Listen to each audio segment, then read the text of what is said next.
बच्चों, सीडीपी की कक्षा में आपका एक बार फिर से स्वागत है। हमने पिछली कक्षा में देखा था कि अधिनियम के बारे में हमने देखा था कि अधिगम क्या होता है। तो अधिगम यानी कि लर्निंग, यानी कि सीखना क्या होता है। तो हमने कई सारे जो डेफिनेशंस थे उसमें से हमने बेस्ट क्या देखा था कि सीखना हमारे व्यवहार में परिवर्तन होता है, यानी कि अपने अनुभव के आधार पर या फिर बताए गए चीज़ों के आधार पर जब हम अपने व्यवहार में परिवर्तन कर लेते हैं तो वही अधिगम कहलाता है। अब अधिगम के नियम जो कि बहुत इम्पॉर्टेंट हैं, इसमें हमने अधिगम के मुख्य नियम पढ़े थे और आज हम गौड़ नियम पढ़ेंगे। तो मुख्यतः दो हैं इसमें। पहला है मुख्य नियम, जिसमें था कि तत्परता का नियम, यानी कि कोई भी तभी तैयार हो सकता है, कोई भी तभी लर्निंग कर सकता है जब वो उसके लिए तैयार हो। इस बारे में भाटिया का कथन भी था कि तत्पर होना मतलब किसी कार्य को आधा कर लेना, यानी आप किसी काम को करने के लिए अगर तैयार हो गए हैं तो समझिए कि आधा काम तो आपने कर ही लिया है। यानी कि तैयारी का कितना बड़ा रोल है आपकी लर्निंग में, इस कथन से ये स्पष्ट होता है। तो पहला जो नियम था मुख्य नियम के अंतर्गत, वो था तत्परता का नियम। दूसरा था अभ्यास का नियम, यानी कि आप कहते हैं ना कि करत करत अभ्यास के जड़मति हो सुजान, रसरी आवत जाते सिल पे परत निशान। आपने सुना होगा, यानी कि practice makes a man perfect. Hindi में, इंग्लिश में, हर तरह ही आपने देखा होगा कि प्रैक्टिस का कितना महत्व है, यानी कि अभ्यास का कितना महत्व है। आप कोई भी चीज़ जितनी ज़्यादा प्रैक्टिस करते हो उसी हिसाब से आप चीज़ों को सीख जाते हो। इसीलिए लोग बोलते हैं ना कि मुझे इतने सालों का एक्सपीरियंस है इस काम में। एक्सपीरियंस का मतलब कि उन्होंने इतने सालों तक उस काम को रिपीट किया है। ठीक है, तो अभ्यास का नियम दूसरा नियम है। और थॉर्नडाइक ने भी इसके बारे में बताया था कि कोई भी क्रिया बार बार दोहराने से संबंध स्थापित हो जाता है। ये इम्पॉर्टेंट था। फिर था प्रभाव का नियम, यानी कि आप कोई काम कर रहे हैं, तैयार हो गए करने के लिए, प्रैक्टिस भी बहुत कर रहे हैं, लेकिन रिजल्ट अच्छा नहीं मिलता तो आप क्या हो जाते हैं, आप होपलेस हो जाते हैं, फ्रस्ट्रेटेड हो जाते हैं और उस काम को बीच में फिर छोड़ देते हैं। तो ऐसे में क्या था कि प्रभाव अच्छा होना चाहिए, यानी कि पॉजिटिव इफेक्ट अगर दिखता है तो काम का रिजल्ट अच्छा हो जाता है। यानी कि आपका काम दिखना चाहिए कि आप जो कर रहे हो मेहनत, उसका आपको फल मिल रहा है, तो फिर आप मोटिवेटेड बने रहते हो, आपकी कॉन्टिन्यूटी बनी रहती है। जैसे कि फॉर एग्जांपल बच्चे, जब हम क्लास में बच्चों को पढ़ाते हैं तो अगर बच्चे को क्वेश्चंस जैसे हमने उसको दिया और उसको कुछ मोटिवेशन नहीं दिया तो फिर वो इतना ज़्यादा उस चीज़ में इंटरेस्ट नहीं लेगा। यानी कि हम बच्चे को क्या करते हैं, पॉजिटिवली, यानी कि उसके लिए क्लैपिंग करवाते हैं, ताली बजवाते हैं, या वो उसके लिए कुछ, उसकी कुछ नहीं तो तारीफ़ करते हैं। आपने देखा होगा छोटे बच्चों को हम गुड, वेरी गुड ये सब क्यों देते हैं। बड़े क्लास में तो आपको ऐसा नहीं मिलता, क्योंकि हम उनको एक तरह से दिखाते हैं कि आप जो मेहनत कर रहे हो उसका प्रभाव अच्छा पड़ रहा है। तो 3 नियम थे इसमें। पहला है आपका तत्परता का नियम, दूसरा है अभ्यास का नियम और तीसरा है प्रभाव का नियम। ये तीनों ही मुख्य नियम हैं। अब इन्हीं से रिलेटेड है गौड़ नियम, यानी कि सेकेंडरी लॉज ऑफ लर्निंग, जिसके बारे में हम आज पढ़ेंगे। तो गौड़ नियम के अंतर्गत सबसे पहला है बहु अनुक्रिया का सिद्धांत, यानी कि जो गौड़ नियम है ये मुख्य नियम से ही रिलेटेड है या उन्हीं का पार्ट है, आप कह सकते हो। तो पहला है बहु अनुक्रिया का सिद्धांत, लॉ ऑफ मल्टीपल रिस्पॉन्स। जब कोई उद्दीपक जीव को उत्तेजित करता है तो वो संतुष्टि प्राप्त करने के लिए उसी प्रकार की अनुक्रियाएं करता है। सही अनुक्रिया के पूर्व बहुत सी अनुक्रिया होती है जिसमें अधिकाधिक क्रियाएं निरर्थक होती हैं। यानी कि एक तरह से जो हमने अभ्यास का नियम पढ़ा ये उसी की बात कर रहा है कि जब हम कोई भी चीज़ सीखते हैं तो हमको बहुत सारी अनुक्रिया करनी पड़ती है, यानी मल्टीपल एक्शंस करने पड़ते हैं। ऐसा नहीं कि हम किसी चीज़ को एक ही बार में सीख जाएंगे, हम उस चीज़ को सीखने के लिए कई सारी क्रियाएं करेंगे, जिनमें से बहुत सारी क्या होंगी, निरर्थक होंगी। यानी कि हम स्टार्टिंग में जो नहीं सीखते हैं, जो हमारे फेल अटेम्प्ट्स होते हैं, उसकी ही बात कर रहा है कि मल्टीपल हम रिस्पॉन्स करते हैं और बहुत सारी यानी अधिकाधिक क्रियाएं कैसी होती हैं, निरर्थक होती हैं। यदि वो बहुत सी निरर्थक अनुक्रिया नहीं करेगा तो सही अनुक्रिया करना भी नहीं सीख सकता। यानी कि जब आप गलती नहीं करोगे तो फिर आप सही काम भी नहीं कर पाओगे। जब आप गलती करते हो तभी तो आपको पता चलता है कि ये इस तरह से करना गलत है, फिर आप दूसरा तरीका ट्राई करते हो। फिर आपको लगता है नहीं ये भी गलत है, फिर आप तीसरा तरीका, इस तरह से करते करते करते और फिर आपका माइंड समझ जाता है कि सही तरीका क्या है। जैसे थॉमस अल्वा एडिसन ने जब बल्ब का आविष्कार किया था तो उनके बारे में वो बोलते हैं कि उन्होंने हज़ारों बार में ही मतलब फेल होने के बाद फिर वो आविष्कार कर पाए थे। और जब उनसे पूछा गया था कि आपने इतनी बार फेल होने के बाद किस तरह से अपनी हिम्मत बनाए रखी, तो उन्होंने बोला कि मैंने इतने हज़ारों बार मैं फेल नहीं हुआ, बल्कि मैंने इतने तरीके वो ढूंढे जिनसे बल्ब का आविष्कार नहीं किया जा सकता है। तो खैर यही बहु अनुक्रिया का सिद्धांत है इस नियम के अनुसार कि जब हम अधिगम करते हैं यानी कि सीखते हैं कोई भी चीज़, कोई भी नई चीज़ या एक्सपीरियंस से जो हम सीखते हैं, यानी कि हम अपनी गलतियों से सीखते हैं। कहते हैं ना कि हम अपनी गलतियों से सीखते हैं, तो गलतियों से सीखने का मतलब क्या है कि नहीं ऐसा करना गलत है तो दूसरा तरीका ढूंढो, और इस तरह से करते करते हम सही तरीका ढूंढ लेते हैं। विभिन्न उपायों और विधियों की खोज में अधिगमकर्ता का प्रयास उन्हीं त्रुटियों यानी गलतियों में सुधार करता है। अधिगमकर्ता को इस नियम के अनुसार अधिगम हेतु पर्याप्त अवसर देना चाहिए जिससे वो कम से कम निरर्थक प्रयास करे। तो इसके लिए क्या कहा गया है कि उसको उतना मौका मिलना चाहिए गलती करने का। जब ये गलती करेगा तभी फिर गलती करते करते उसमें सुधार होगा। नेक्स्ट है मानसिक स्थिति अथवा मनोवृत्ति का नियम। सेम जो भी हमने देखा तत्परता का नियम, उसी चीज़ की बात कर रहा है कि हमारी मानसिक स्थिति कैसी है, हमारी मनोवृत्ति यानी मानसिक दशा कैसी है, हमारा एटीट्यूड कैसा है, उसी के हिसाब से हम तैयारी करेंगे, यानी कि हम कितने तैयार हैं किसी चीज़ को सीखने के लिए। अधिगम को मानसिक स्थिति अथवा मनोवृत्ति अत्यधिक प्रभावित करती है। अनुकूल मनोवृत्ति के कारण तत्परता आती है। देखो इसमें मैंने बोला था ना, आखिर में वो टर्म आ गया तत्परता से रिलेटेड, यानी कि जब आपका मन इस हालत में होगा कि आप कोई चीज़ सीख पाओ, इट मीन्स व्हाट कि आप उस चीज़ को सीखने के लिए तत्पर यानी कि तैयार हो। अगर आपका मन ही कहीं और लगा है तो आप कैसे तैयार होगे। यदि अधिगमकर्ता में अनुकूल अधिगम की मनोवृत्ति नहीं है तो वो अधिगम नहीं कर सकता। थॉर्नडाइक के अनुसार व्यक्ति किसी उद्दीपक के प्रति किस प्रकार प्रतिक्रिया करेगा। अच्छा देखो उद्दीपक का क्या मतलब होता है। उद्दीपक जिसको कैटलिस्ट भी बोलते हैं, उद्दीपक का मतलब आपके अंदर किसी चीज़ को मोटिवेट कर देना, या जैसे कि आपको किसी ने गुस्सा दिलाया तो जो गुस्सा दिलाया ना, वो गुस्सा दिलाने की जो क्रिया है वो उद्दीपक का कार्य है। अब आप बदले में गुस्सा करते हो तो सामान पटकते हो या चिल्लाते हो, क्या करते हो, इसको अनुक्रिया यानी रिस्पॉन्स कहते हैं। उद्दीपक का मतलब वो कारण जो आपको कोई क्रिया करने के लिए बाध्य करे, यानी कि किसी ने आपको गुस्सा दिलाया तो उद्दीपक क्या है कि आपको गुस्सा आए। उसने आपको जैसे कुछ उल्टी सीधे बातें कही, आपके बारे में गलत बोला, या फिर कोई ऐसा काम किया जो आपको पसंद नहीं है। सपोज़ करो कि किसी महिला ने क्या कर दिया, उसने पोछा लगाया और उसी बार किसी ने क्या कर दिया, कीचड़ लगे चप्पल पहन के आ गया। तो ये कार्य जो है ये कैसा कार्य है, ये उद्दीपक का है कि महिला को क्या आ जाए, गुस्सा आ जाए। अब महिला गुस्से में क्या करती है, ये अनुक्रिया होगी। क्या होगी, अनुक्रिया यानी कि रिस्पॉन्स होगा। तो जो भी साइकोलॉजी है इसी बेस्ड पर है, आपको उद्दीपक दिए जाते हैं और आप कैसी अनुक्रिया करते हो इसी से रिलेटेड आपका मेंटल लेवल भी डिसाइड होता है। जैसे फॉर एग्ज़ाम्पल लोग ऐसा बताते हैं, कहानियों में कहते हैं कि आप 3 जगह पे, यानी कि आप अंडा ले लो और पानी ले लो, ठीक है, और गाजर ले लो, और तीनों को सेम टेम्परेचर पर गर्म करो या उबालो। तो अंडा जो कि पहले कैसा था, गिरने पर टूट जाता, अब ये टूटेगा नहीं, अब ये ठोस बन गया है। और गाजर जो कि पहले ठोस था, अब ये कैसा हो गया, सॉफ्ट हो गया है, और पानी पे ज़्यादा फर्क नहीं पड़ा। ठीक है, तो यानी कि 3 प्रकार के व्यक्ति होते हैं, तामसिक, राजसिक और सात्विक, यानी कि तमोगुण, रजोगुण, सतोगुण। ये 3 जैसा कि हमारे शास्त्रों में बताया गया है, उसी के बेस पर आप साइकोलॉजी भी पढ़ोगे। यानी कि सेम उद्दीपक तीनों को दिए गए लेकिन तीनों की अनुक्रिया कैसी रही, अलग अलग रही। चलिए आगे देखते हैं।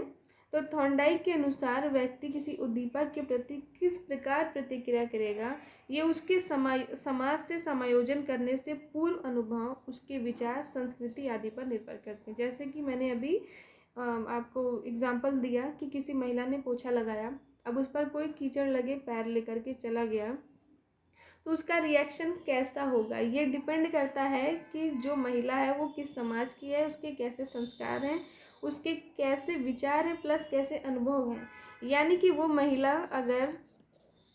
अगर पत्नी होगी तो वो आपसे लड़ सकती है, लेकिन वो महिला अगर आपकी काम वाली होगी तो फिर वो आपको कुछ नहीं बोलेगी। उसको क्या करना पड़ेगा, अपना गुस्सा बर्दाश्त करना पड़ेगा। ठीक है, अगर वो सिस्टर होगी तो हो सकता है आपसे मारपीट भी कर ले। यानी कि उसके अनुभव, उसकी जो जिम्मेदारियां हैं, उसके जो संस्कार हैं, इस हिसाब से उसका क्या होता है, एक्शन निर्भर करता है।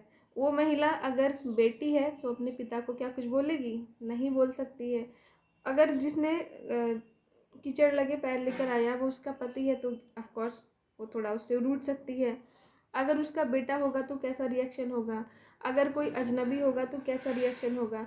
तो ये सब कुछ उसके पूर्व अनुभव, समाज, विचार, संस्कृति, इन सब पे निर्भर करते हैं किसी भी व्यक्ति का जो भी अनुक्रिया होता है। तत्वों की पूर्व समर्थता का सिद्धांत, इस नियम का दूसरा नाम अनुक्रिया का नियम भी है। इसके अनुसार अधिगमकर्ता समस्यात्मक परिस्थिति के सभी तत्वों के प्रति अनुक्रिया न करके कुछ चुने हुए तत्वों से ही अनुक्रिया कर सकता है। जैसे कि आप इस सिद्धांत में आप ये भी देख सकते हो कि कोई महिला है जो कि अपने बच्चे पर तो गुस्सा निकाल लेती है, उसको अगर 2-4 थप्पड़ मार भी दिया, लेकिन वो अपने पति पे या पिता पे हाथ नहीं उठाती। तो ऐसा नहीं है कि आपका जो मेंटल लेवल है वो सब पे सेम काम करेगा। इस पे आपका समाज, आपकी संस्कृति और पूर्व अनुभव बहुत ही इम्पोर्टेंट होते हैं। तत्वों की पूर्व समर्थता का सिद्धांत, law of prepotency of element, इस नियम का दूसरा नाम अनुक्रिया का नियम है। ये याद रखेंगे। इसके अनुसार अधिगमकर्ता यानी कि जो लर्नर है, जो सीख रहा है, समस्यात्मक परिस्थिति के सभी तत्वों के प्रति अनुक्रिया ना करके कुछ चुने हुए तत्वों से ही अनुक्रिया कर सकता है। यानी कि उसकी जो समस्या है, तो कई बार क्या करते हैं, हम समस्या के हर पहलू के बारे में नहीं सोच पाते हैं, बल्कि केवल एक ही बात को बार बार सोचते रहते हैं। तो कई बार क्या होता है कि समस्या जो है उस परिस्थिति के सभी तत्व के प्रति अनुक्रिया ना करके कुछ चुने हुए तत्वों के ही प्रति अनुक्रिया करता है। जिन स्थितियों के प्रति अनुक्रिया कर सकने में समर्थ होता है उसे समर्थता का तत्व कहते हैं। यानी कि हमारे जीवन में बहुत समस्याएं होती हैं, लेकिन हम उन्हीं समस्याओं को हल करते हैं या करने के बारे में सोचते हैं जिनमें हम समर्थ हैं। जैसे फॉर एग्जांपल, अभी अगर कोई कहे कि दिन में 24 घंटे ही क्यों होते हैं, 25 होने चाहिए, 26 होने चाहिए, ठीक है, 40 होते तो कितना अच्छा होता। लेकिन क्या हम इसके बारे में कुछ कर सकते हैं? नहीं कर सकते हैं, ये हमारी रेंज के बाहर है, तो हम इसके बारे में सोचेंगे ही नहीं ज़्यादा। लेकिन हमको टाइम कैसे मैनेज करना है इसके बारे में हम सोच सकते हैं, क्योंकि हम ऐसा कर सकते हैं।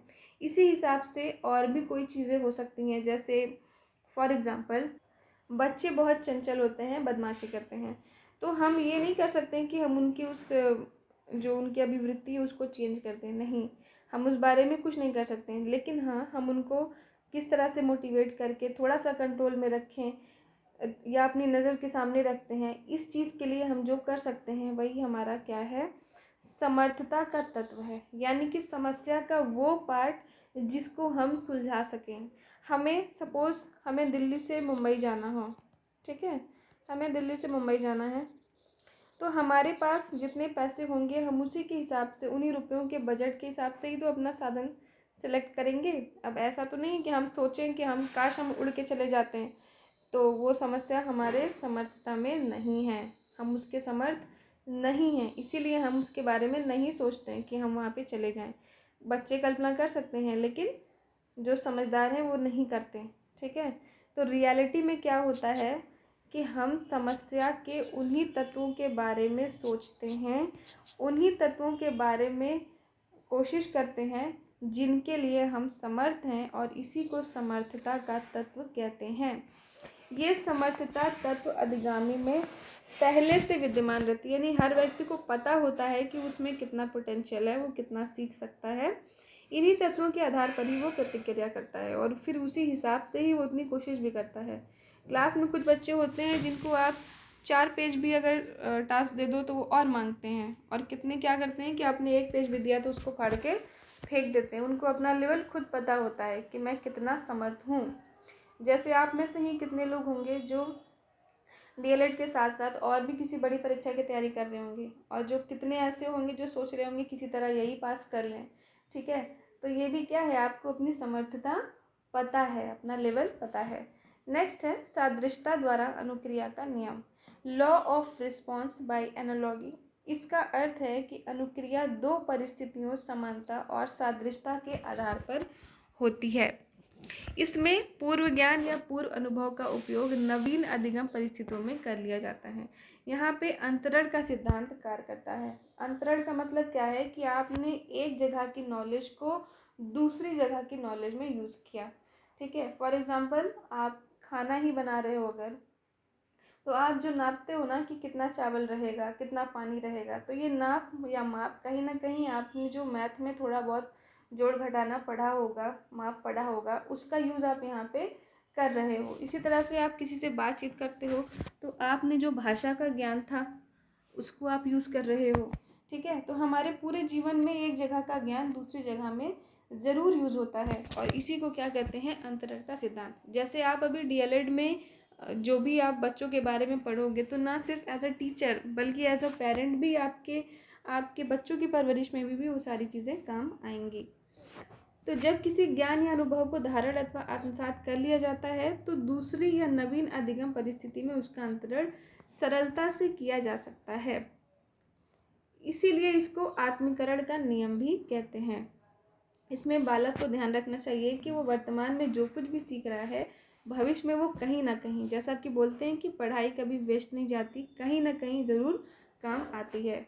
या एक एग्जांपल और, कि लोग कहते हैं कि जिसको साइकिल चलाने आती है उसके लिए स्कूटी सीखना सिंपल हो जाता है। क्यों? साइकिल तो अलग है, स्कूटी अलग है, लेकिन साइकिल चलाने का मतलब कि बैलेंस करना आ रहा है, और बैलेंस करना आ रहा है तो फिर आप स्कूटी को बैलेंस करना नहीं सीखोगे, सिर्फ चलाना सीखना पड़ेगा। नेक्स्ट है सहचर परिवर्तन का नियम, लॉ ऑफ एसोसिएटिव चेंज। सहचर परिवर्तन के नियम में अधिगमकर्ता की अनुक्रिया का स्थान परिवर्तित होता है। स्थान पूर्व तथा पश्चात की परिस्थिति के रूप में होता है जिसमें समानता होती है।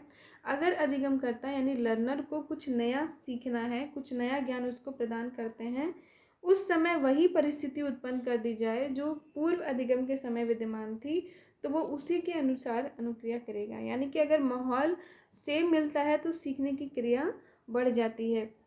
यानी कि बच्चा एक ही क्लास में जब पढ़ रहा होता है, ठीक है, तो उसी क्लास में फिर वो नई चीज़ें भी बड़ी आसानी से सीख जाता है। और अगर आप उसका क्लास चेंज कर दो, यानी कि जैसे बच्चों का क्लासरूम फिक्स होता है, अब अगर हम उनको डेली क्लास चेंज कर करके कि आज आप यहाँ बैठो, कल वहाँ बैठो, परसों वहाँ बैठो, इस तरह से अगर हम करेंगे तो थोड़ा सा उसमें माइंड क्या हो जाता है, एडजस्टमेंट में चला जाता है। यही कारण है कि जो आपकी क्लास का टाइम भी होता है एक फिक्स होता है, आप जो सीखने का टाइम होता है एक फिक्स होता है, आपका क्लासरूम क्या होता है, फिक्स होता है। इससे क्या होता है कि माइंड को एडजस्ट करने में टाइम वेस्ट नहीं होता और सीखने की क्रिया अच्छी हो जाती है, क्योंकि जो दिमाग है वो कैसा हो जाता है, एसोसिएट यानी सहचर हो जाता है। किसी को सहचर परिवर्तन का नियम कहते हैं। तो हमने 5 नियम पढ़े गौड़ नियम में। पहला है बहु अनुक्रिया का सिद्धांत, मल्टीपल रिस्पॉन्स, जो कि अभ्यास के नियम से रिलेटेड था। दूसरा है मानसिक स्थिति या मनोवृत्ति का सिद्धांत, जो कि आपका तत्परता के नियम से रिलेटेड था। फिर है तत्वों की पूर्व समर्था का सिद्धांत, सादृश्यता द्वारा अनुक्रिया का सिद्धांत, ठीक है, और सहजा परिवर्तन का नियम, यानी कि जो आपके प्रभाव के नियम से रिलेटेड है। नेक्स्ट है सीखने के नियम का शैक्षिक महत्व क्या है। इससे उद्देश्य की स्पष्टता होगी, उपयुक्त ज्ञान और क्रिया का चयन करने में आसानी होगी, अभ्यास जागृत होगा, तत्परता जागृत होगी, स्वक्रिया पे बल होगा, अनुभव का स्थानांतरण होगा, प्रेरकों का प्रयोग होगा। तो ये सारी चीज़ें हैं। अब इसके बाद से अधिगम के जो सिद्धांत हैं, यानी कि विभिन्न जो साइकोलॉजिस्ट हैं उन्होंने अलग अलग प्रयोग किए अलग अलग जानवरों पर। ये सारे प्रयोग भी बहुत इम्पॉर्टेंट हैं। इसमें से थॉर्नडाइक का उद्दीपक अनुक्रिया सिद्धांत, पावलोव का शास्त्रीय अनुबंधन का सिद्धांत, स्किनर का क्रिया प्रसूत सिद्धांत, कोहलर का अंतर्दृष्टि या सूझ द्वारा सीखने का सिद्धांत, ब्रूनर का अनुदेशन सिद्धांत, वाइगोत्स्की का सामाजिक सांस्कृतिक सिद्धांत। ठीक है, तो ये इतने सिद्धांत आप पढ़ोगे। जिनमें से आपके 4 तो बहुत ही ज़्यादा इम्पोर्टेंट हैं और कोहलर का अंतर्दृष्टि मोस्ट इम्पॉर्टेंट है।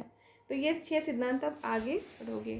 तो ठीक है बच्चों, आज के लिए इतना ही। एक बार आप अपने बुक से अगर आपने परचेस की है तो एक बार इन सारी जो सिद्धांत है एक बार आप पढ़ लेना, ताकि थोड़ा सा आपको आसानी होगी। ठीक है, ये सब आप सिद्धांत एक बार देख लेना तो आसानी होगी, और नेक्स्ट पढ़ेंगे इसके बारे में। आज के लिए इतना ही।